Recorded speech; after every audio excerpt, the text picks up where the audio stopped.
Welcome, curious minds. Today we're diving into a story that's, well, it's like one of those Russian dolls, just layer after layer. We've got turn-of-the-century London, the shadow of World War I looming, and honestly, a romantic chase so bold you almost can't believe it. We're looking at excerpts from Geodu, the translation of Earl Derbigger's novel, The Agony Column. And our mission today really, it isn't just about what happens, but the incredible way it all unfolds. It's a masterclass in literary trickery. It really is. Well, what's so fascinating, I think, is how Biggers builds this thing up. You know, at first it seems like just a gripping mystery, but then he starts carefully peeling back these layers, and what's underneath is, well, a completely different kind of truth. It's brilliant, like literary sleight of hand. It keeps you guessing about what's real, what's made up. And all the while, he's exploring these big themes: love, storytelling, that blurry line between, fiction and reality. So yeah, we want to guide you through the twist, hopefully leave you really appreciating this unforgettable story. Okay, so let's unpack the start. It's July 1914. London's boiling hot. War's literally weeks away. And our guy, Geoffrey West, he's an American playwright over there, he gets completely hooked on this, like, very British thing, the agony column, in papers like the Daily Mail. What exactly were these columns, and why were they so intriguing, both for Biggers the author and for Geoffrey the character? Right. The agony column or personal ads, they were a real fixture in British papers. For ages, you even see them pop up in Sherlock Holmes stories and things. And they were this fascinating, almost contradictory mix of, well, public and private. People would post messages, sometimes funny, sometimes tragic, sometimes really mysterious, aimed at specific people. Using this public space for really personal stuff, it gave you this little peek into lives that were usually pretty guarded, A strange kind of openness, and like our source mentions, always this blend of tragedy and comedy. And Geoffrey, our playwright, he sees this and just runs with it. He spots a woman at breakfast, Marion Larned, at the Carlton Hotel. He nicknames her the Grapefruit Lady because, well, she clearly preferred grapefruit over the strawberries he was eating. And then, in this incredibly bold move, he puts his own ad in the agony column, basically asking her out. That's quite an opening move, wouldn't you say? Oh, absolutely. It's audacious, romantic audacity, really. Almost like a performance itself. His message, as he writes later, it's witty, it's direct. To the lady who prefers grapefruit to strawberries, and so on. From the gentleman who had 2 servings of strawberries, do we not have a mutual friend? I shall not sleep until I discover this. You know the one. It immediately shows you his theatrical side, and it sets the stage perfectly for this really unconventional courtship. And the amazing thing is, she replies, Geoffrey's waiting, probably chewing his nails off, and then boom, there it is in the column, Mr. Strawberry Man. And her reply, saying she's playing along because she loves mystery and romance, and he gets 1 letter a day for 7 days to prove himself. That's the real kicker, isn't it? It's like she just handed him the prompt for a play. Precisely. That specific line, loves mystery and romance, that's the absolute key. It unlocks everything that follows. It's basically an invitation, isn't it? Almost a challenge for Geoffrey to spin a yarn, create something captivating. And Biggers, the author, he uses Marion's preference there so cleverly. It guides not just Geoffrey's next steps, but the whole feel of the novel. It's kind of meta, right from the start. It sets up our expectations as the audience for exactly the kind of story we think we're getting. Right. So Geoffrey's thrilled, obviously. He starts his daily letters. First one, he introduces Marion to his London setup, nice apartment at Adelphi Terrace, talks about his upstairs neighbor, Captain Stephen Fraser Freer, British Indian Army. Sure. But he also mentions this weird thing that happened. This guy, Archibald Enright, gave him a letter of introduction for the captain, but when Geoffrey gave it to him, the captain denied knowing Enright or ever getting the letter. Strange, right? Even early on, you feel like something else is going on. Definitely. Biggers starts weaving those little threads of mystery right into the romance. You've got this Indian knife Geoffrey spots on the captain's desk, this sort of enigmatic neighbor, the denied connection, all presented as just, background color in his letters to Marion. But it primes you. It makes you start looking for clues like you're supposed to be a detective yourself. But just as this letter-writing romance is getting going, Geoffrey's life and his letters get thrown into chaos, like serious chaos. His second letter, he dramatically reveals this terribly surprising, horrifying event. He describes hearing this violent fight upstairs, horrible thuds, and then seeing a large man bolt across the courtyard. He goes up to check and finds Captain Fraser Freer dead, stabbed. Yeah. And that Indian knife, gone. Talk about a plot twist. Oh, it's classic mystery setup, straight out of the locked room playbook almost. It just grabs you instantly. And Biggers is brilliant here, scattering the little clues, specific flowers, white chrysanthemums, a unique beetle-shaped emerald tie pin, a Homburg hat. Some turn out to be vital. Others are just red herrings, designed to confuse. Then Inspector Bray from Scotland Yard shows up, and he's immediately suspicious of Jeffrey, especially when Jeffrey mentions this Archie Enright guy nobody can trace. And get this, the War Office, through Bray, tries to keep the murder quiet, citing British Empire interests. Suddenly, the stakes feel much, much higher. So Jeffrey's now the prime suspect. He's desperate. He remembers Bray tossing some old Daily Mail papers. And this is amazing. He finds them, looks through the agony column, and deciphers these coded messages. Over several days, messages about Rangoon, where the captain served, and they specifically mention white chrysanthemums, the beetle-shaped emerald tie pin, the Homburg hat, even a meeting place, YOG, Ye Oldo Gambrinus restaurant, 10 o'clock tonight. This completely changes the game, right? It suggests this whole column was being used for spying. It's such a brilliant move by Biggers. It totally reframes those innocent-looking personal ads. Suddenly, they're this secret spy network. It's a massive aha moment. You have to rethink everything you've read up to that point. What's so clever is taking this, quaint social custom and twisting it, giving it this dark, hidden purpose. It really shows you how easily context can fool you, how everyday things can hide these huge secrets. It's a masterclass in misdirection. Okay, so now Jeffrey's tangled in this whole mess. He finds a sort of ally, maybe, in Colonel Hughes from the War Office, a very mysterious figure. And things get even weirder. First, this veiled woman, Countess Sophie de Graaf, shows up in his room, threatens him, uses that Archie Enright letter as leverage, demanding he change his testimony about the time of the argument, says it happened before 6:30 p.m. Yeah, and now Biggers starts messing with Jeffrey and with us using shifting timelines, blackmail. It's pure spy thriller stuff. Yeah. That letter of introduction, which seemed like nothing, is suddenly this powerful weapon, makes you question Jeffrey's role in all this. And the Countess, she's described as very precise, very charming, which just adds another layer of what's her deal, Then almost right away, another bombshell. Captain Fraser Freer's brother, Lieutenant Norman Fraser Freer, and their father, the general, they show up. Norman also asks Jeffrey to change his story about the time to 6:30 p.m., but then he just confesses, says he killed his brother, claims it was self-defense, a fight over money, and he had to protect the family honor because he thought his brother was a criminal. Wow.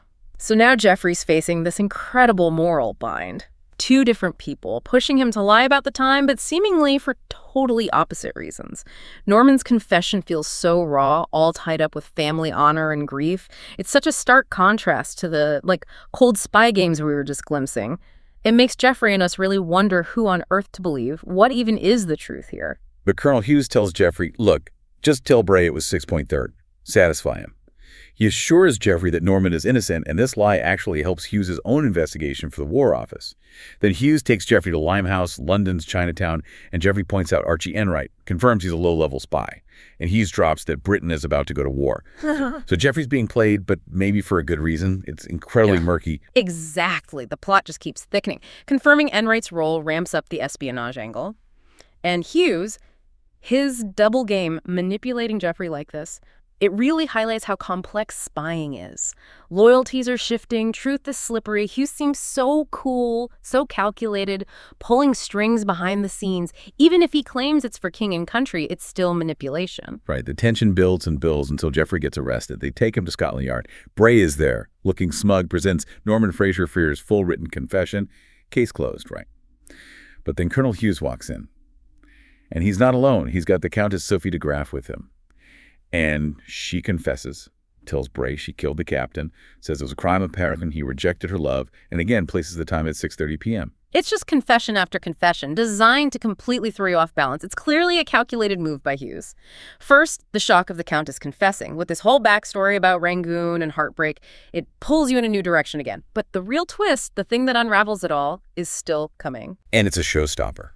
Hughes reveals that both Norman and the Countess were seen having tea together in Soho at 6:30 p.m., making both their confessions totally impossible. They couldn't have been killing the captain if they were having tea. This wasn't just lying, it was coordinated. That's the moment the whole spy story cracks open. Those carefully built alibis designed to cover something up, Hughes just blows them apart with his surveillance. It confirms they were working together, part of a bigger plan. It sets up the final huge reveal. Hughes has been playing chess while everyone else was playing checkers. And what a reveal. Hughes drops the ultimate bombshell. Captain Fraser Freer wasn't a villain at all. He was a British counter-spy. He was pretending to work for Germany. The Countess recruited him all to expose the leader of the German spy ring. And that leader, the master spy, von der Hertz, he's been inside Scotland Yard for 5 years, posing as Inspector Bray. Bray found out the captain was onto him, so Bray killed him. At 7 p.m., not 6:30.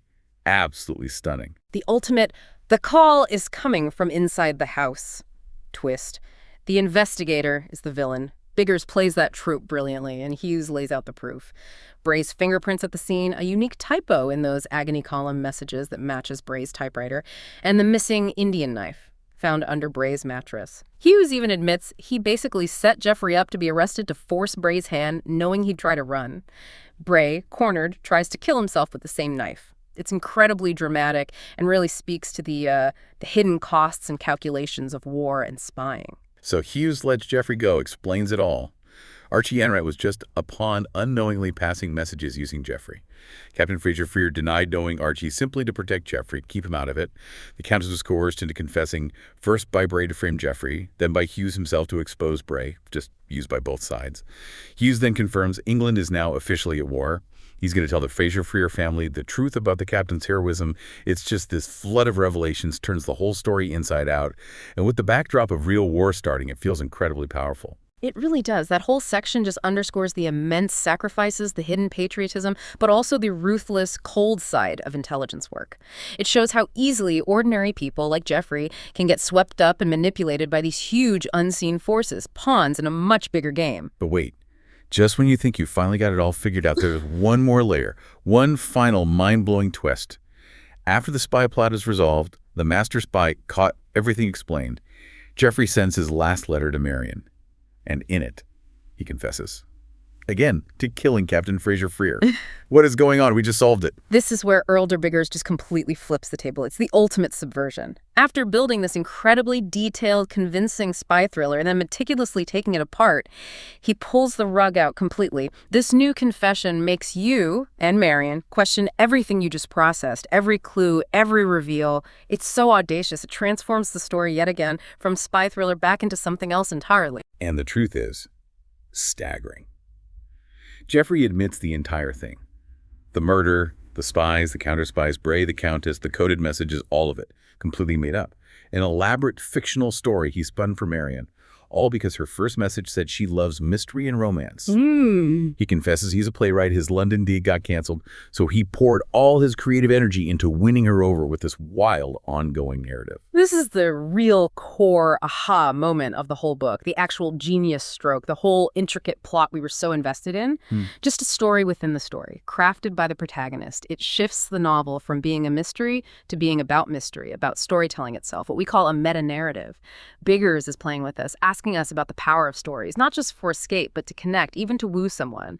And the irony, right? The world's about to explode into real war, and Jeffrey's been busy inventing a fake one, just driven by love and his playwright's imagination. Yeah, he writes something like, I am guilty, but I don't want to suggest I was tempted by a beautiful woman, but you are also guilty. It's so cheeky. He admits the real Captain Fraser Freer is alive. He's a great guy. They're actually having dinner that night. Jeffrey apologizes for the story being maybe indecent given the real war starting. Finally tells her his real name and basically says, can we meet? I'll follow you to Texas if I have to. Yeah. Just wonderfully bold, charming, and yeah, a little bit ridiculous. It really is. Biggers keeps us guessing right up to the end. This final reveal doesn't just tie up the romance. It makes you look back at every single clue, every twist, and see Jeffrey's clever handiwork as a storyteller.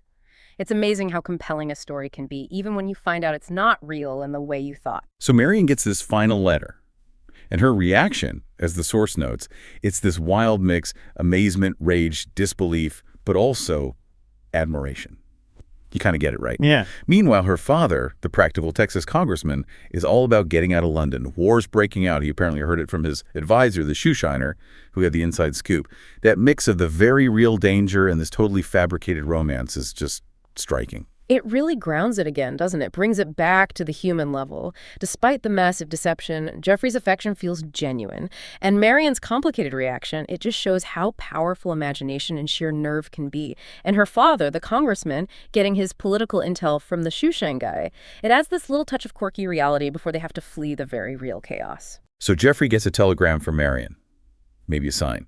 And true to his word, this hopeless romantic becomes a stowaway.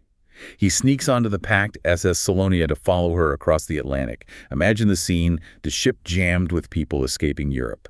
He finds her on deck one night. She playfully pretends not to recognize him at first. Mr. Strawberry Man, I presume. Kind of thing. And that's the payoff, isn't it? His relentless, crazy, unconventional pursuit actually works. From the agony column ad to stowing away on a ship, it all leads to this moment. Their little exchange on deck, it shows the connection is real. She might have been angry, but his audacity clearly won her over. And he even seals the deal with her father. The congressman loves baked potatoes, a real luxury on this crowded ship. Jeffrey somehow manages to procure some baked potatoes for him, takes it as a sign, tells the father he wants to marry Marion.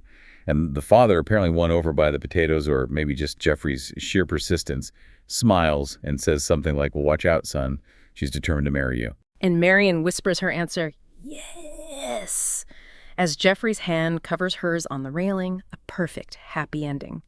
The storyteller gets his muse, sailing away from the war in Europe towards a new life in America. All thanks to a completely fabricated story. It's quite something. What a ride, huh? From a quirky personal ad through this incredibly complex fake murder mystery, all set against the backdrop of actual history, World War I. And it all ends up being this really unique, funny, kind of profound romance. This deep dive definitely makes you think about, well, the sheer power of imagination.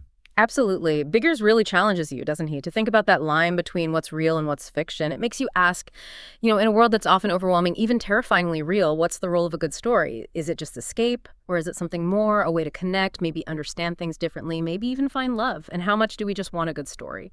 How willing are we to believe when it's told really well? And what does it mean when the most gripping mystery turns out to be the one somebody just made up, all to capture someone's heart?